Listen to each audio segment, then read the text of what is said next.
Get closer to pure, transparent live and recorded audio. Get closer to DPA microphones. A proud sponsor of the Tape Op podcast. Learn more at dpamicrophones.com. Hey, it's Larry Crane. Welcome to the Tape Op podcast.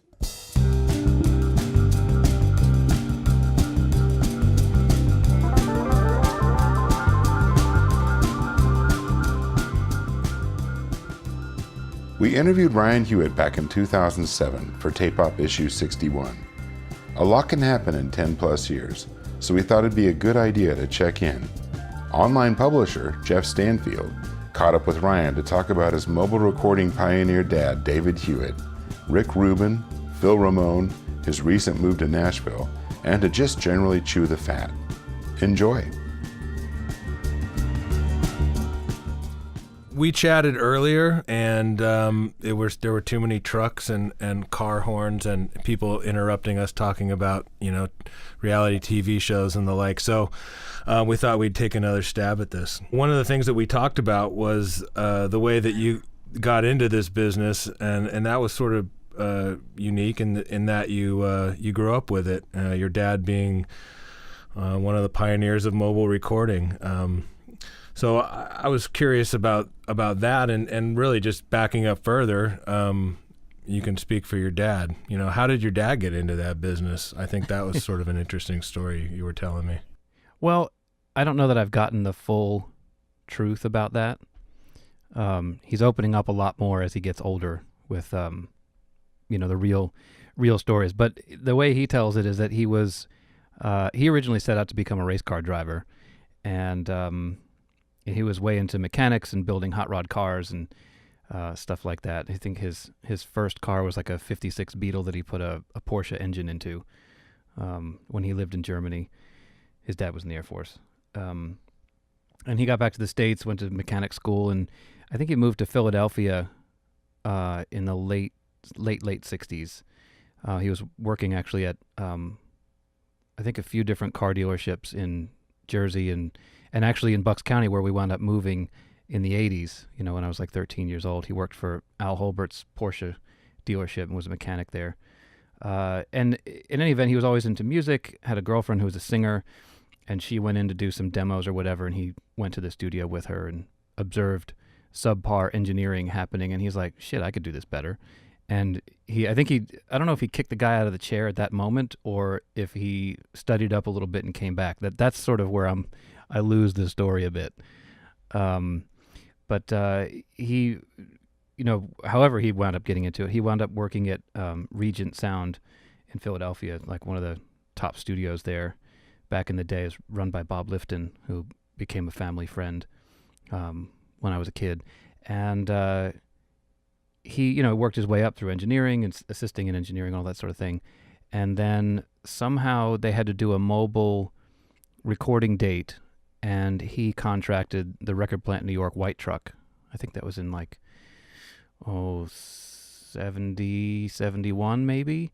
And he just fell in love with the idea of, being on the road in a truck recording live music where you set up, record it and then just sort of take off, and let someone else deal with it. I think that sort of became his MO, because he never really had the attention span or interest in, countless overdubs and hearing the same song over and over and over again. So it sort of appealed to him.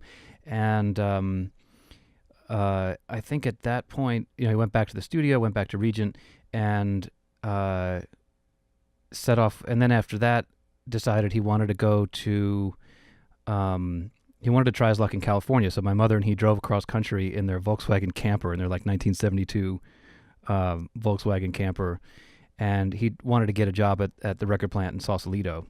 And he just showed up there unannounced, well before, obviously, internet and all that sort of thing. So he just sort of showed up, and they're like, well, we don't have any jobs. So they screwed around, drove back across the country. The engine blew up in the truck twice, on the van. They drove to New York City, went to the New York City record plant, and as he was walking in the front door, one of the guys from the record plant, from the remote truck, saw him, and it's like, hey, David, what are you doing? He's like, well, I'm looking for a job. They're like, are you free right now? We're leaving on a gig right now. We need a guy. You want to go? And he's like, yep. And he jumped in the truck and went and did a job that day. And so it sort of became this serendipitous situation for him. And then he just took off with that and took over the remote division at the record plant in New York and built the black truck, whose console is in the studio right behind me here in Nashville. And, on and on and on, more trucks and more gigs and that sort of thing. So it was. So as a kid, were you, did you spend summers out with Dad rolling around, working on recordings? Yeah, I mean, I started, I think when I was 12 or 13 years old, I started actually going out on jobs with him in the summers and on holidays and things.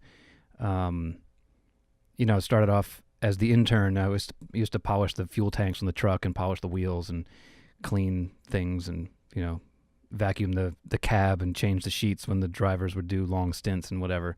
Just sort of the same sort of intern stuff you'd do in a studio, but on a truck.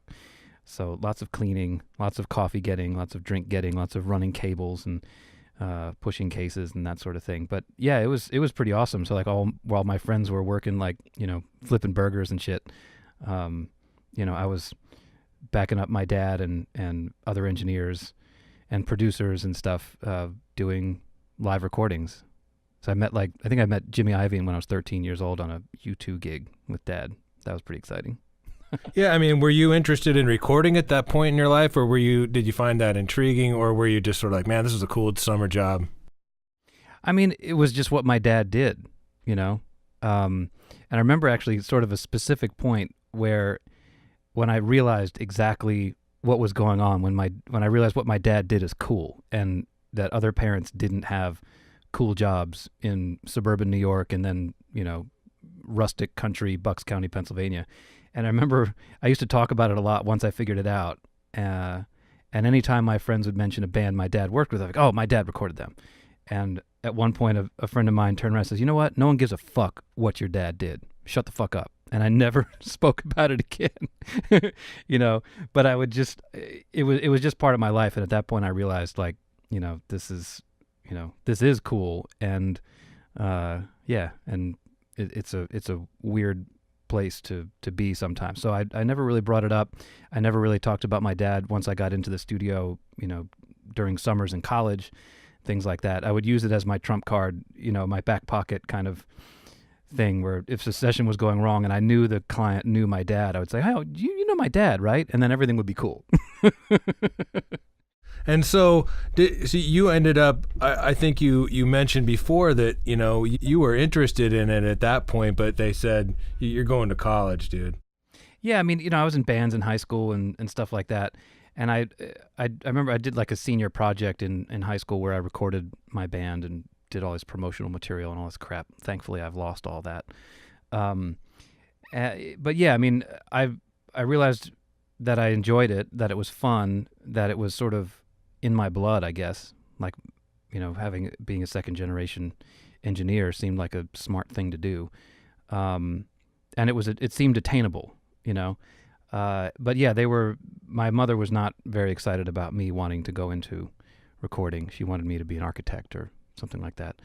And they're like, yeah, you're going to college. Dad was always on that, look, if you want to do recording, that's great, but you need something to be able to fall back on. You need a skill, you need an education, and you need to just go and do that thing. Neither of my parents really went to college. They went to like a year or two and dropped out. So they sort of felt, I think, that they should give their kids what they didn't have. So yeah, I went to school for electrical engineering at Tufts University in Boston and did well enough.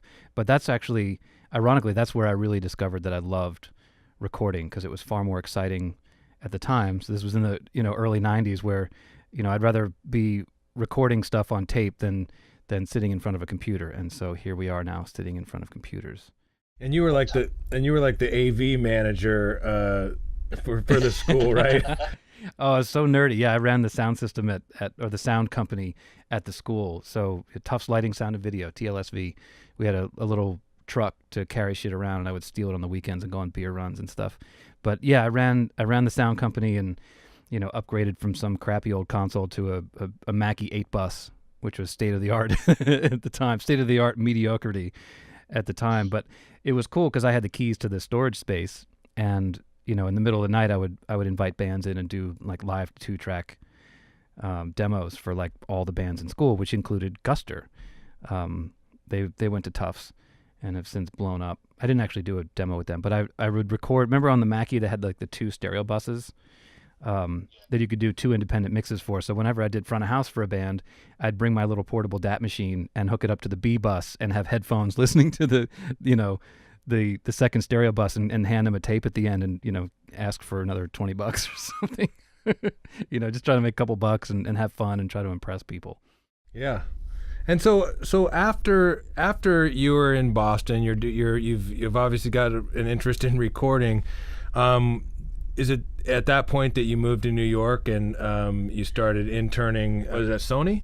Yeah, I mean, I was doing internships in the summers during college. So I think I started my sophomore year at Sony, or maybe after my junior year. I think it was a junior year. I had an internship at Sony during the summer. In a tech shop, and I tried to parlay that. Actually, I successfully parlayed that into school credit somehow. I wrote a paper about aligning tape machines or some shit, and I got a C, but it was good enough to get a credit, so that was kind of cool. And then I went back after I graduated, and they gave me a job at the princely salary of $5 an hour after, a nearly 6-figure education. But it was great. Like there was a lot of stuff going on at Sony Studios at the time, and I wound up taking an engineering job. I was like the last person on the totem pole to be asked by one of the techs to engineer a job that he was bringing in over like 4th of July weekend or Labor Day or something like that, and caught the attention of a few people and got promoted very quickly, and wound up assisting for Michael Brower actually for a couple years, and that was a pretty awesome experience as far as learning how to mix and how to have bedside manner and yeah. I think you mentioned before that he relayed to you that he was told to sort of kick your ass. Well, when I first started assisting there, I was a bit of a know-it-all, and I remember telling one of the staff engineers, I set something up for a staff engineer, and he was like, "Why did you do it this way? This is how I want it." And I'm like, "Oh, well, this is smarter." Da da da da. He's like, "No, actually, it's not. Do what I tell you, not what you think is smart, and then I'll show you why." So I had to tear the whole thing down, redo it again, and then he showed me why I'd fucked it up, and I was like, "Oh, I didn't really understand normaling patch bass at the time, and I did a lot more work than I needed to do." And but it wasn't the only episode. There was a few things where I was a bit cocky about stuff, and so I think Michael Brower's assistant had quit suddenly, and then he went through every other assistant in the place, and no one wanted to work for him. So I was sent to Brower to get my ass kicked and to be knocked down a few levels. But Michael told me years later about this story about how he had been told about me, and I was sent to him, and he was like, "As soon as you walked in the room, you were so nice and humble that I forgot that you were the asshole that I was supposed to kick his butt." But he did still kick my butt. He taught me a lot, and showed me what was going on, and he did take a lot of time. He wasn't as busy as he is now. This was sort of pre-Coldplay, where he was really busy for a long time, and then he had a bit of a lull, like so many people do. But the stuff we were working on, of course, sounded great, and he was doing his thing even way back then. It sounded pretty awesome. And he would bring me up to the console sometimes and A-B things. He wouldn't tell me what he was doing, but he'd be like, A or B, what do you hear the difference between A and B? And, I didn't really know anything. So I was like, I don't know. He's like, all right, this is what I'm doing. This is the difference. Now listen to the transients on the drums and tell me what's different. And so he would, he really took an interest in training my ears. And we had a lot of fun. We worked on some really cool records and had a good time together. That's cool. And so then you also worked with Phil Ramone early on. Yeah. Well, see, I did this thing at the studio where, like whenever we weren't working, I could hang out in the mic locker or whatever, and there was the early computer software for scheduling, and I'd look months and months ahead in the schedule to see what was coming in, and I would call the client and tell them to request me. It was a very underhanded tactic, and I wound up getting a lot of gigs. And I pleaded. I was like, I didn't do that. I don't know what you're talking about. But I think it's long enough now that I can admit to doing that on several gigs and sort of undercutting a few guys at the studio. And some people got pretty upset about that. But I wound up doing this with Phil Ramone. Somehow I got on that gig, and it was a band we made this record. It was cool. This band called Mini King. It never came out. It was on Phil's label that he started at the time called N2K. It was, because it was before the year 2000, so it was like this futuristic idea of a record label, which collapsed. And I don't think they even released a single album. I don't remember what happened.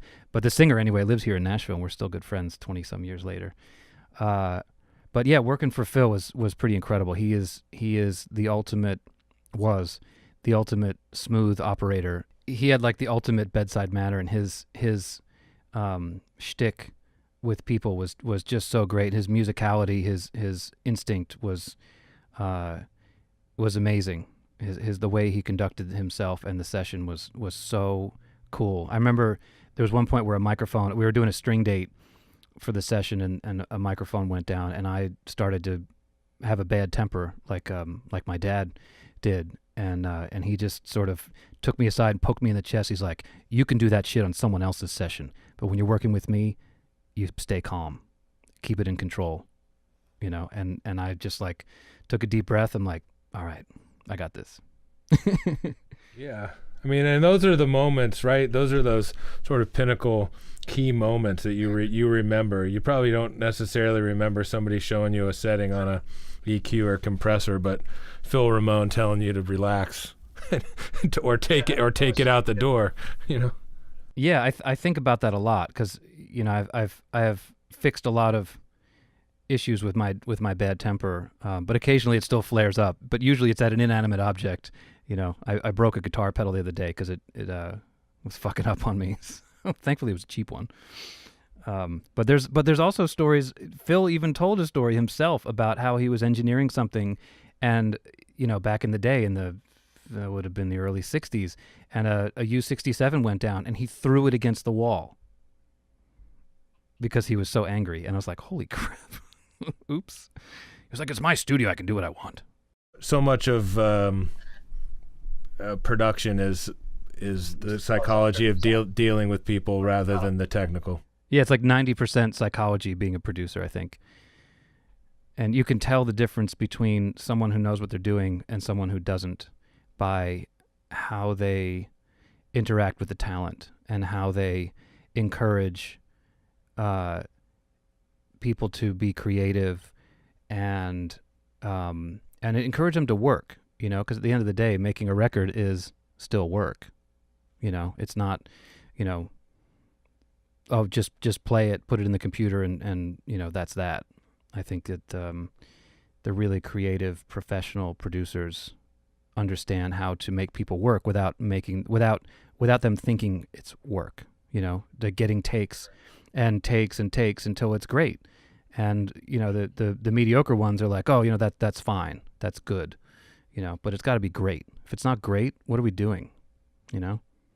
I mean, another guy you worked with. I mean, so from New York, you end up in L.A. and one of these producers that obviously has a track record is Rick Rubin, who you ended up working with, and I think we talked about him just sort of being a super listener, and obviously has a talent in dealing with people and bringing out the best in people, because he's not a technician, he's not an engineer, but he certainly made a lot of great records.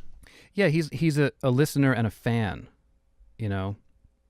And he's been through this so much at this point. I mean, he's like 50 now, maybe. So he's been making records for 30 years. And I challenge you to find someone who's made more hit records than him in every conceivable genre too. I mean, just off the top of my head, it's like country, rock, rap, metal, alternative. What else is there in popular music? And he's done pop stuff. He's done Lady Gaga and stuff like that. So yeah. So what do you think it is? I mean, he just knows how to listen, and he has a very distinct, simple taste to make sure that the listener is never overwhelmed or bored. It's walking that fine line of keeping it interesting but not overwhelming.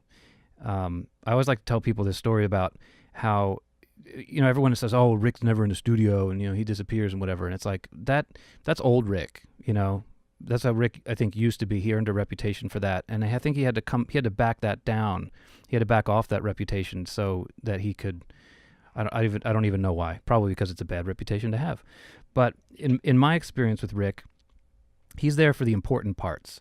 He's there for pre-production. The work that people don't see that goes into making a great record. He's there with the band in a rehearsal studio, hashing out arrangements for songs before he even gets in the studio. Typically, he, like with the Chili Peppers, they'd be in rehearsals for like 6 months, writing and arranging and messing with songs until they were good enough to record. And so, in my opinion and many others, a record can be really made in pre-production. And so by the time you get to the studio, he's there for the basic tracks, giving feedback and input into how things sound under the microphones. Not necessarily in tones and things like that. That's the engineer. The main thing about it is he delegates a lot of responsibility to engineers in his camp. So, like I said, he's there during the basic tracks. The engineers get the sounds. If he doesn't like something, he'll tell you. But if he likes something, he won't say anything. So that took a lot of getting used to. So I was always used to people saying, yes, this is good, this is good, this is good, this is not. Whereas Rick would just, be there and everything's cool unless he says otherwise. And so once you do the basics, get the edits together and takes picked, he just sets the band and the engineer off on a overdubbing road trip. We get to do whatever the hell we want. The engineer would coach the band through things, if it was a young band. But if it's something like the Chili Peppers, he trusts, John and Flea and Chad to do the necessary overdubs, and they can always be removed. So we would do all these overdubs, and Rick would then listen to them and say yes, yes, yes, no, yes, yes, yes, no. Take things out, like that doesn't need to be in the first chorus, that can come in the second chorus. Or with a young band, I worked with this band called the Rubin Brothers, where we'd overdub all this stuff. The band had these grand visions of things to put on the record. And Rick would come in after we did all this stuff, and he'd listen and he'd say, stop. Play me what the band played on the floor. He's way into live band tracking. It's pretty much all the records I've done with him have been, a band tracking together and then overdubs after that. So he says, take everything off, play me what the band played along with the final lead vocal. Great. Turn off all the overdubs. And we'd add overdubs one by one until he liked things. I'd play him something, he's like, don't need it.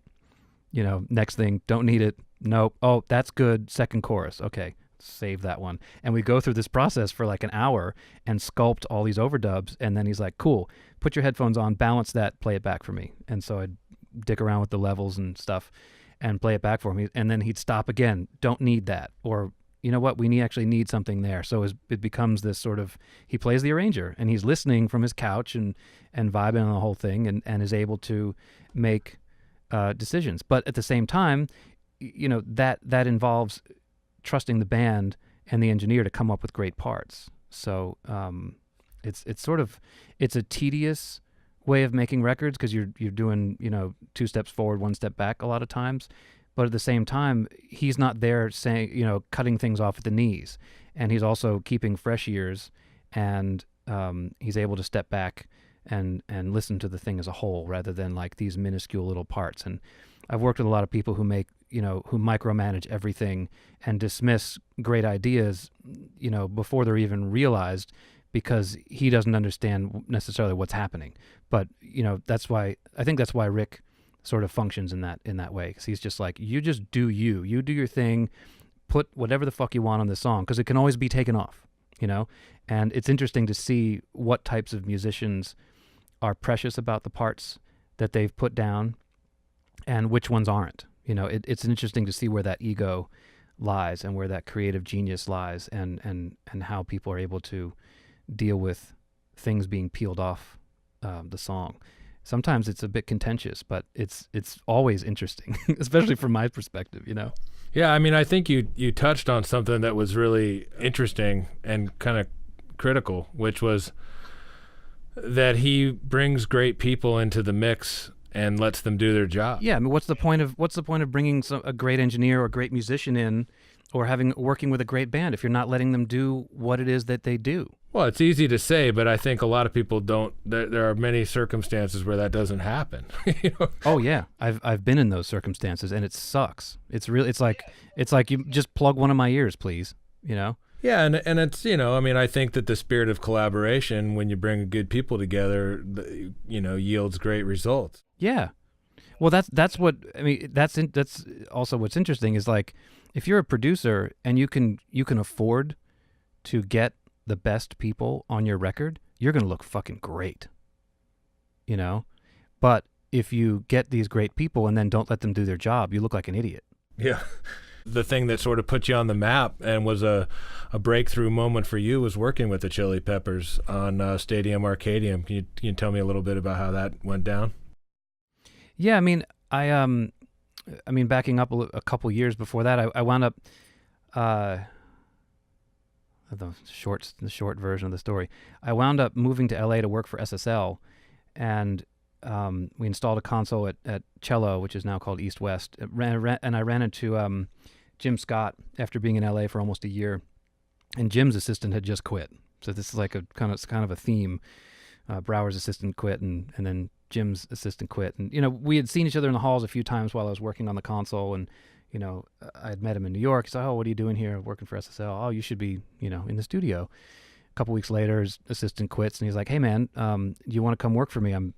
My assistant quit." And I was like, "Oh, I got this steady job." And he's like, "I'm doing the Chili Peppers record in a couple weeks." I'm like, "Oh, yeah, cool. Yes, I will take that job." So I went to SSL and quit. And wound up working for Jim, assisted him on the Chili Peppers By the Way record, and became friendly with the guys in the band. And I decided at that moment that I was going to work for Rick Rubin. I wanted to engineer and mix stuff for Rick, and I was just sort of figuring out how to do that. And I was just on top of everything he needed when I was an assistant. Like, he needed a notepad, he needed a yellow legal pad, sharp pencils, and a bottle of water at all times by the couch. So I made sure he always had that, and just looked after him, and in the simplest sort of waiter manner. And I finally got him to talk to me, which was a feat in itself. But anyway, I wound up doing a bunch of solo records for John, and then it came time for the next Chili Peppers record, and they chose someone else against John's wishes. He wanted me to engineer everything because we had become real tight. But Rick had a different idea, and they hired someone else. And I wound up being brought on a few weeks into the record as the tape op, because no one knew how to run a tape machine anymore. But it was my forte at the time. Was all the stuff with John was on tape, and I could punch in on minuscule gaps and things like that. And I really knew how to get it done. So I sat in there as a tape op watching another engineer record all this stuff, and then I think he had to go off on some other gig, and I took over for a few days and wound up I recut Danny California, what became the single, and did a bunch of overdubs, and then basic tracks were done, and John was like, "You're going to be the guy when he leaves after basic tracks." So we went to John's house. I finished all the overdubs with him and Flea, and Andrew Sheps did all the vocals with Anthony. And then it came time for the typical Rick Rubin mix-off, where he would take 3 songs and have several different mixers do their take on it. So it was, I think it was me and Andrew and Jim Scott and Neil Avron and maybe 1 or 2 other guys. And I remember getting the phone call. John Frusciante called me and said that I won, and I remember jumping up and down and just freaking the fuck out. It was awesome. And then Chad called me and he's like, "I haven't even heard your mixes, but Rick told me if you don't like the drum sounds on these mixes, I will eat my hat." So Chad finally did hear them. He was on vacation in Mexico, I think, when the test mixes went down. But he's like, "Cool, I'll go with, if you say the drum sounds are great, I'll go with that." So I got that gig, and it was it was life-changing, career-changing. Everything changed at that moment. It was fucking awesome. Who were some of your other mentors as you've grown as an engineer, producer?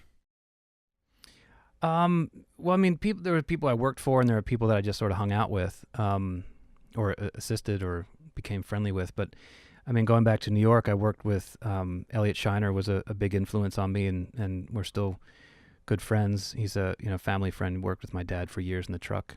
Bob Power was another guy I assisted. He's a wonderful engineer and mixer, and of a totally different sort from all these other guys. And super intellectual and super musical, really, really great guy.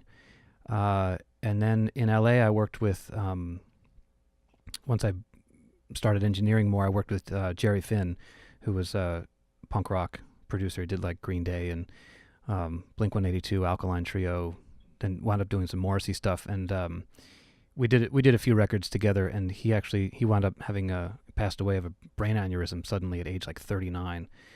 So count your blessings for careers and stuff. But those are sort of like the main guys that influenced how I do things, and they're all so different in their approaches to everything. Literally to life, to music, to audio, to mixing, and I just took little bits of everybody's concepts and ideas and habits and sort of rolled them into my own, and I think that it makes my own thing because no one else has that set of influences, Yeah.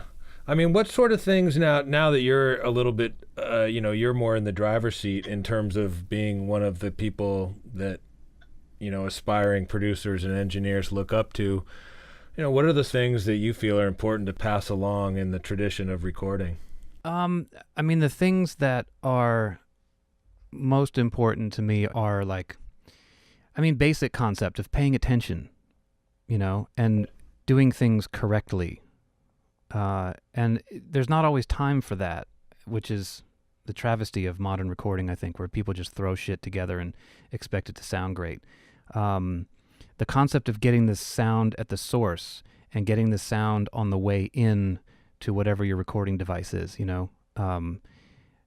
it's fascinating to see how young people record stuff where they just, put a mic somewhere and then put like 17 plugins on something to try to make it sound like it should. And it's like, do you know why it doesn't sound like that on the way in?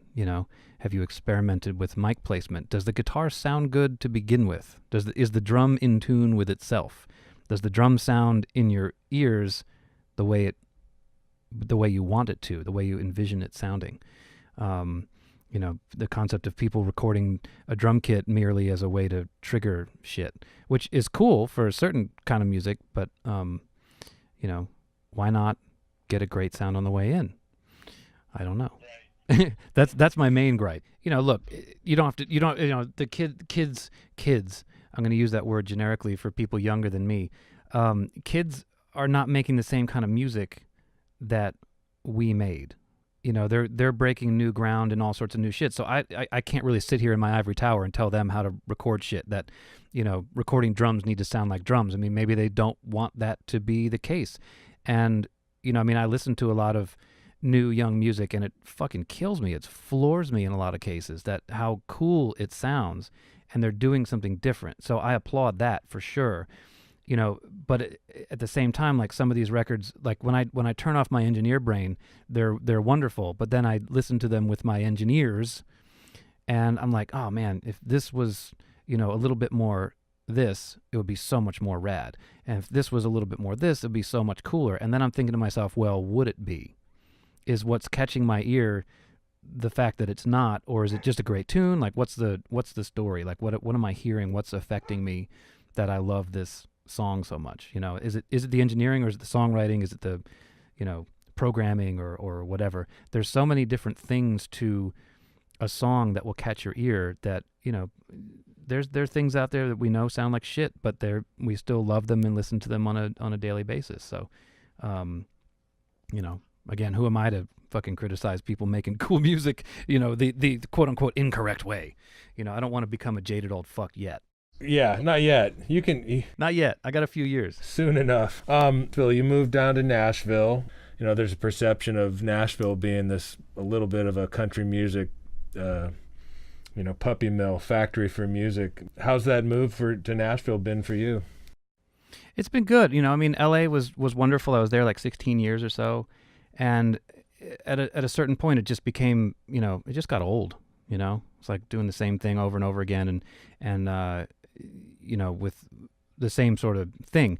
And moving to Nashville was a fresh challenge and a fresh, a fresh set of, just a fresh set of challenges, and it was a different lifestyle. It's chill down here. It's slow.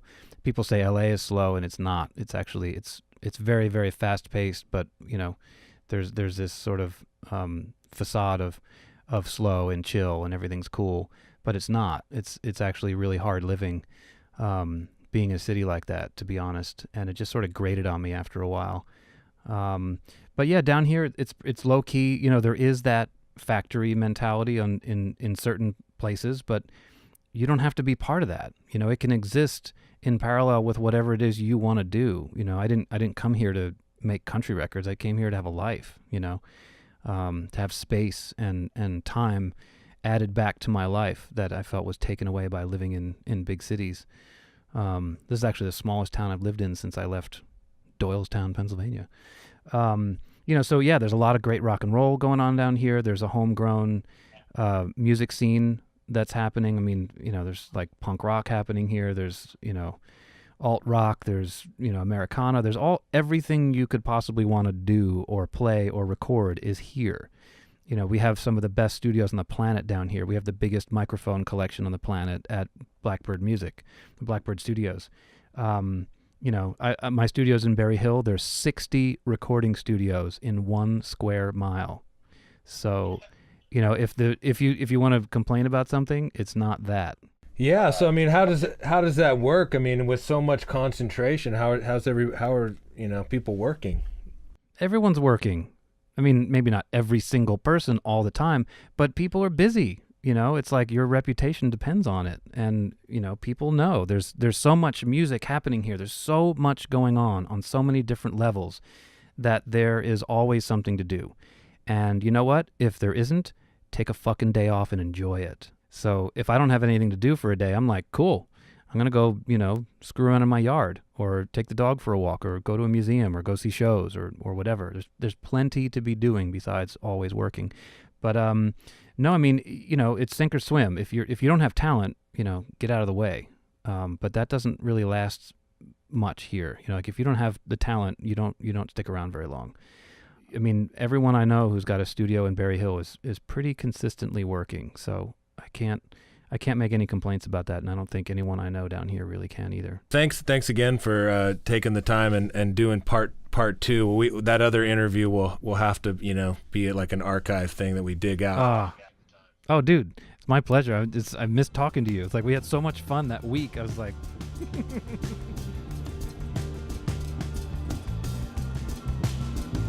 Thanks for listening. Find us online at tapop.com, Facebook, Twitter, and Instagram.